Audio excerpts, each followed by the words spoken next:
Quando falamos em birros de crédito privados, que é a expressão comum que se usa, estamos a referir às centrais privadas de informação de crédito. Vale aqui dizer, antes mesmo de partir para um conceito, que essas centrais privadas de informação de crédito emanam daquilo que é o alinhamento das políticas do Executivo, não é? Que vêm respaldadas no Plano de Desenvolvimento Nacional de Angola de 2018 a 2022. Portanto, elas fazem parte daquelas ações prioritárias do Executivo para a melhoria do ambiente de negócios e concorrência. Isto por quê? Porque, a nível daquilo que é o ranking do Banco Mundial, Angola é cotada como sendo um domínio crítico no que diz respeito ao acesso ao crédito. Portanto, quando falamos em centrais privadas de informação de crédito, ou comumente birros de crédito, conforme a questão que coloca, nós estamos a referir a empresas, a sociedades privadas, não é?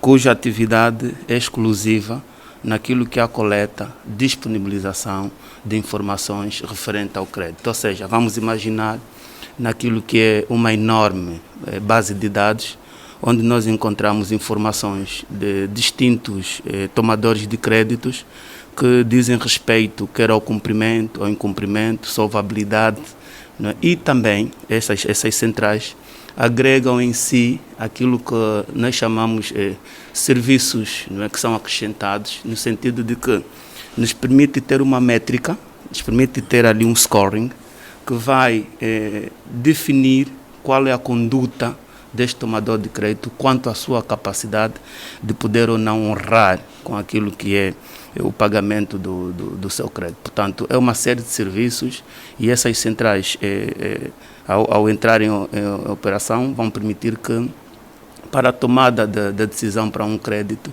o hiato de tempo entre a avaliação do próprio projeto ou do próprio pedido até a decisão diminua. Só para termos aqui um exemplo, hoje já há realidades onde a cedência de um crédito entre 5 a 10 mil dólares, né, que são créditos muito comuns porque ajudam muito naquilo que é a atividade cotidiana dos cidadãos e pequenos objetivos, portanto, já se leva entre 5 a 15 dias. Exato. Isto por quê? Porque com o surgimento dessas centrais, a decisão vai deixar de ter uma interferência direta, humana, comumente ter um grupo, mas, não é, doutor, que avalia o crédito e que vai tomar essa decisão. O sistema vai dispor de informações precisas, que essas informações devidamente combinadas vão atribuir, como disse atrás, um scoring, e aquele prestador de serviço ou a instituição, não é, financeira que queira ceder este crédito vai olhar para aquela métrica e vai conseguir ter ali elementos que lhe permitam depositar alguma confiança de que este crédito vai ser devolvido. Ou seja, vai ser essencialmente aquilo que nós consideramos um relatório, não é? Que é o serviço base dessas centrais, onde vai se dispor de toda a informação que se precisa para poder avaliar a conduta do tomador de crédito. Doutor, este processo já é uma realidade no nosso país? Olha, olhando para aquilo, e é daí onde devíamos começar, que é o quadro legal, em termos formais, podemos dizer que sim, porque não podíamos avançar para este processo, para a implementação, operacionalização dessas centrais, se não tivéssemos um respaldo legal para o efeito. Portanto, Angola já dispõe de normativos que permitem, estamos aqui a falar do Decreto Presidencial 275/20 de 22 de outubro, que institui formalmente essas centrais privadas de informação de crédito. Agora, isto é um processo e, como foi feita a referência, o decreto é de 2020, portanto, isso leva ao seu tempo. Portanto, nessa altura decorrem já, e por ser um segmento de iniciativa privada, né, manifestações de interesses para investimento neste segmento. Portanto, a nós, a Agência de Proteção de Dados, enquanto supervisores, resta-nos continuar a monitorizar este processo, a agizar ações para a sua operacionalidade, no sentido de poder então apreciar os projetos que serão presentes à agência e, estando conformes àquilo que é o próprio regulamento, podermos dali então vir a autorizar o exercício desta atividade. Portanto, temos até 2022 para ir operacionalizando esta Estamos atividade. em todas as províncias do país ou apenas em Luanda? Bem, estas centrais privadas de informação de créditos birros, pela sua natureza e olhando para aquilo que são as outras geografias, geralmente elas atuam em número de uma, não é? Em termos daquilo que a realidade temos de outras geografias, mas nada impede que elas depois possam abrir agências em todo o território nacional. Portanto, a abrangência será de âmbito nacional. E aqui vale dizer que estas centrais vão trazer inúmeros benefícios. Vão trazer inúmeros benefícios para a população porque, por um lado, vai permitir que haja a diminuição daquilo que é a assimetria na informação entre a instituição que tem que ceder o crédito e o tomador de crédito. Ou seja, as instituições vão dispor em tempo real de toda a informação que precisam para avaliar quem é o tomador que está diante de si. Mas qual é o público-alvo, doutor? Toda a população angolana é alvo deste segmento, mas aqui com particular realce para aquilo que nós chamamos de informais. Quem são os informais? Os informais são aquelas pessoas cuja relação com os bancos é inexistente. Ou seja, este segmento vai permitir que as pessoas que encontram-se fora daquilo que é o sistema financeiro também possam ter acesso ao crédito. Isto por quê? Porque estas centrais vão abarcar não só informações que circulam a nível das instituições financeiras, comumente bancárias, mas vão incluir igualmente outros setores, desde que sejam aquelas atividades cujo o serviço, o produto, ele é fornecido, é vendido a prestações. Portanto, isto vai abarcar o setor das telecomunicações, o setor da energia e água, o setor imobiliário, seguros, e vai fazer com que os serviços a serem prestados aos bens não sigam aquilo que tem sido a tradição atual de uma venda a pronto pagamento. Aí poderá se optar naquela venda a prestações. Por quê? Porque hoje, se formos a olhar para quem presta determinada atividade com pagamento, que eventualmente poderia ser a prestações, ele mal conhece ou dispõe de informações sobre quem será a pessoa a contratar para o fornecimento deste serviço.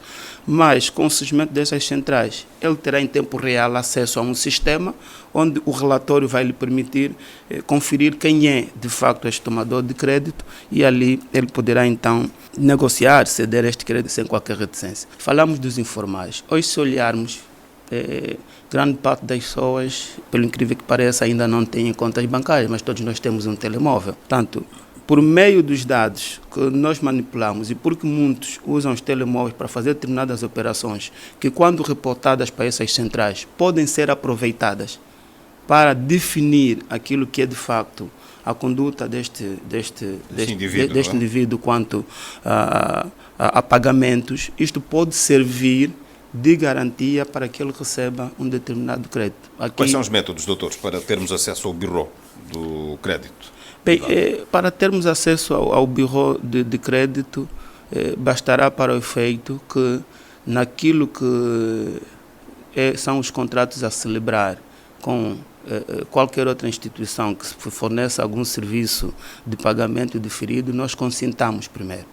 Consintamos que, por meio de um contrato ou uma manifestação prévia deste consentimento, que os nossos dados sejam partilhados a essas centrais. Como dissemos no princípio, são bases de dados que vão agregar todas essas informações. Deve apresentar alguma idoneidade também, a partir dali, ele consentindo, os dados vão passar a ser comunicados para essas centrais e quando for oportuno, por exemplo, o próprio tomador pretende contratar um serviço, ele pode ir a essa central, né, e requerer que lhe seja fornecido um relatório. Em princípio, todos aqueles que forem utentes, né, que tiverem os seus dados nessas centrais, o regulamento prevê que podem ter acesso anualmente a um relatório de forma gratuita. Agora, aqueles que vão ser solicitados fora desta periodicidade, poderá agregar sempre um custo, porque é por isso que essas instituições, como sempre são privadas, subsistem. Portanto, todos podem ter acesso. E essas centrais vão trazer consigo grande vantagem, como dissemos, porque não vão receber só informações dos bancos, vão receber de todas aquelas empresas que prestam a sua atividade ou fornecem serviços ou bens, né? A prestações, né? A prestações. Portanto, nesta perspectiva, qualquer um de nós pode ter acesso a essas centrais, a essas informações. Doutor, qual é o impacto para o melhoramento do ambiente de negócios que pode trazer o bureau? Pois, isto vai trazer um grande impacto para a melhoria do ambiente de negócio. Primeiro, como nós vimos para a nossa economia como tal, porque vai trazer mais serviços, né? Haverá outros serviços. E, por outro lado, vai permitir que haja um aumento, não é, substancial daquilo que é o volume de créditos a serem cedidos. Isto porque por um lado, vai se diminuir aquilo que é o índice de inadimplência, o incumprimento, os mal parados, né, porque as pessoas serão obrigadas, de per si, a adotarem uma conduta para que lhes seja facilitado novamente o serviço a este crédito.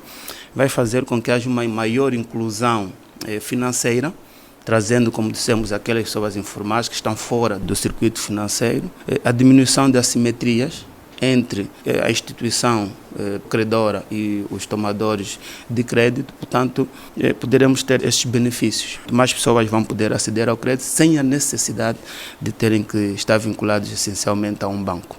Dr. Junjulo António, muito obrigado pela sua presença e nós queremos tentar tê-lo em outras oportunidades. Então, nós é que agradecemos esta oportunidade e reiteramos que a Agência de Proteção de Dados está disponível, né, para todos aqueles que entenderem buscar mais informações sobre este segmento de negócio. Podem acessar a página da Agência de Proteção de Dados, que é www.apd.ao, ou então contactarem-nos por meio de e-mail geral@apd.ao, e aí poderão dispor de mais informações. E como a APD tem estado a reportar